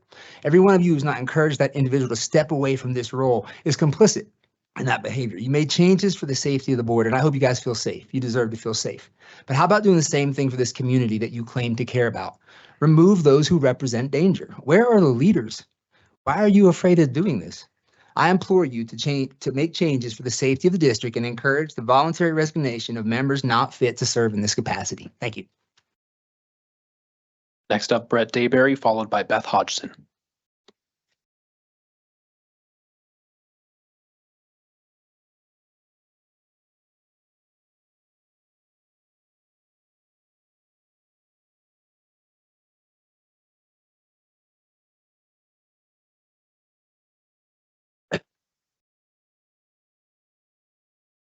I remind Aaron Salt that in early January, you asked that I give you 3 months to fix the school book issue.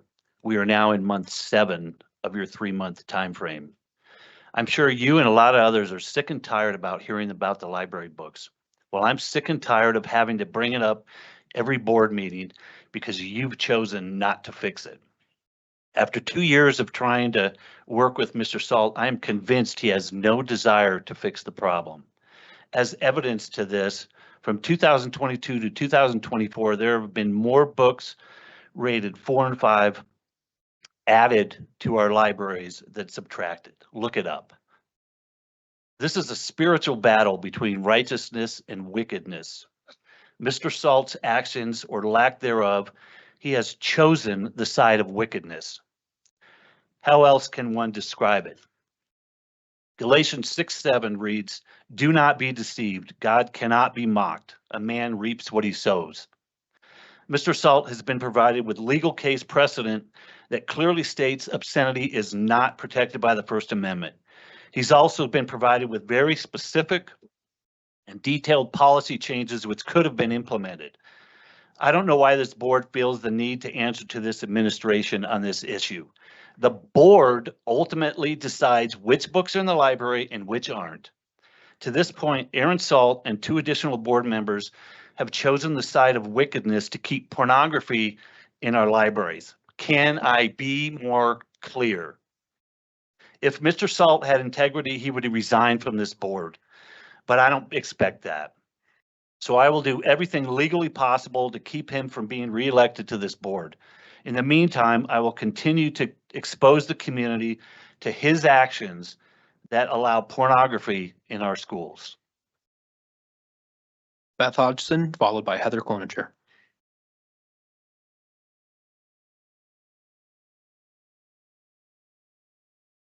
I'm Beth Hodgson. I'm a parent and a resident of D20. Hello, Board of Education, community members, and concerned citizens. I sit before you today to address a critical issue facing our community, the alarming failure of Academy District 20 Board of Education and its superintendent to adequately serve our students. While our children deserve the highest quality education, we are witnessing a disturbing pattern of neglect and mismanagement within our school district. Agenda items such as book banning and flag policing are taking away from the true needs of the students in our district. Teacher retention is at an all-time low, hindering transitions to new levels and impeding the learning process. We all know well-supported teachers who are led with excellence and integrity, where our students' best interests are prioritized, do not leave districts. We also have lawsuits for not following mandated IEPs and 504 plans. These will surely result in payouts, which will further lessen our ability to provide adequate and advanced technologies for our students to be able to be competitive for the challenges of the 21st century. All of our students deserve a well-rounded education that fosters critical thinking, creativity, and problem-solving skills. The lack of transparency and accountability from the Board of Education is equally concerning. Parents and educators are left in the dark, especially during closed-door meetings such as the one with Education Re-envisioned. There is no reason this meeting should be happening without full transparency, as they are not a subsidiary of D20. According to the agenda item, it's in reference to getting legal advice for special legal questions related to policy. Has the letter of intent submitted by Education Re-envisioned been made available to the public, or is this just more backroom good old boy politics with Ken Witt and Aaron Salt? It's time for change. We demand a Board of Education and a superintendent that prioritizes students' needs, invests in our teachers, and fosters a collaborative environment where every child has the opportunity to thrive. Let us unite our voices and demand better for our students. Let us hold the Academy District 20 Board of Education accountable and work together to create a brighter future for all. Thank you. Next up is Heather Cloninger.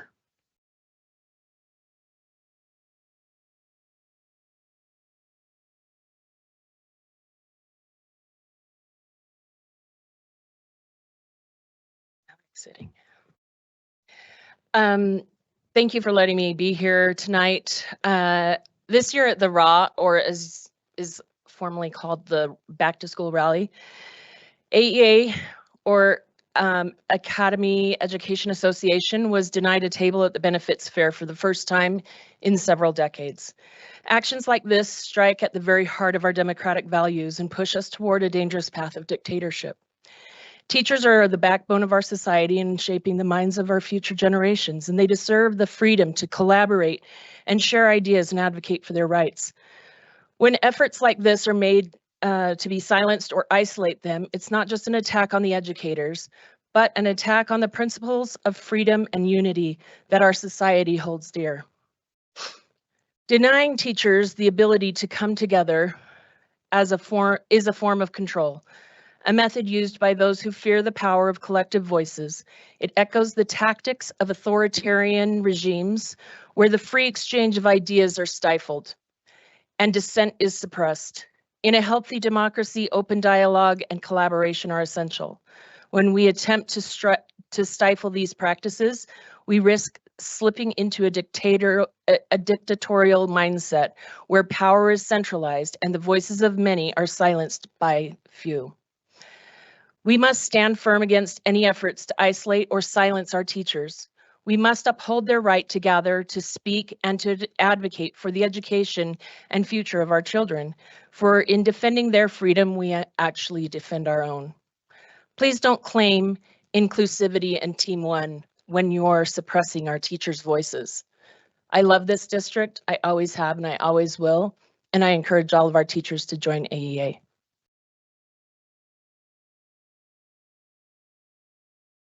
All right, thank you.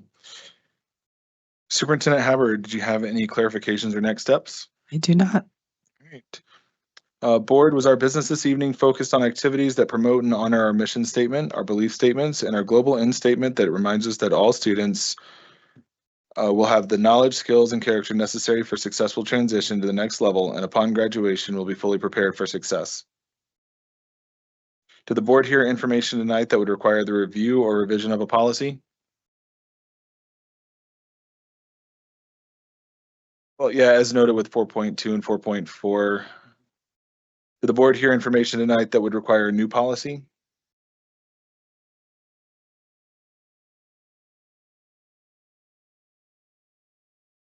Did the board hear information tonight that the board would like to include on a future agenda? I think we were talking about in 4.3 linkages. Is that something that was upcoming? Yeah, that'll be on September study session. So it's already slated. Thank you. Mr. Wilburn? Please use the microphone. We had talked about doing, I can't think of the book policy number off the top of my head. Book policy in December. Thank you, December, yeah. Yep. All right, any other items that need to be included in a future agenda? All right, we have two birthdays. We have Mr. Wilburn, which is tomorrow on August 9th. Happy birthday. And Mr. Sakalidi, August 27th. Thank you for all of your technical wizardry and have a happy birthday. We have 13 people still hanging out with us. And now we need a motion that the Board of Education convene an executive session pursuant to Colorado Revised Statute 24-6-402 4B for the purposes of receiving legal advice on specific legal questions related to policy JICE, a litigation matter, and letter of intent submitted by BOCES. While in executive session, the board will not adopt any proposed policy, resolution, regulation, or take any formal action. Lastly, the Colorado Open Meetings Law does not require the board to make record of the executive session in which the attorney is present and providing legal advice. CRS-24-6-402. Can you read the updated script? That was the one you gave me. The bottom part. Oh. Thought the whole thing was updated. Sorry. All right, scratch that. Different motion. I move that the Board of Education convene an executive session pursuant to Colorado Revised Statute 24-6-402 4B for the purposes of receiving legal advice on specific legal questions related to policy JICE, a litigation matter in EA 2024-0014, and letter of intent submitted by BOCES. While in executive session, the board will not adopt any proposed policy, resolution, regulation, or take any formal action. Lastly, the Colorado Open Meetings Law does not require the board to make record of the executive session in which the attorney is present and providing legal advice. CRS 24-6-402 D.52B. Moved. Second. Roll call, please. Mrs. Cons? Aye. Mrs. Shandy? Aye. Mr. Wilburn? Aye. Mrs. Yanez? Aye. Mr. Salt? Aye. The executive session will be held in the superintendent's office, and invited to this executive session are Dr. Field, Ms. Haber, Ms. Cons, Mr. Salt, Mr. Stephen Scott, Ms. Shandy, Colonel Stallworth, Ms. Thompson, Mr. Wilburn, and Ms. Yanez. I said Dr. Field. I got you. I got her. Can All you right. add Mr. John Stanek and Mr. John Stanek. Mr. Stanek, the only one that I missed. Miss Kristen Edgar? Miss Kristen Edgar is invited. And Miss Becky Allen is invited. All right. This portion of the meeting is adjourned. Thank you.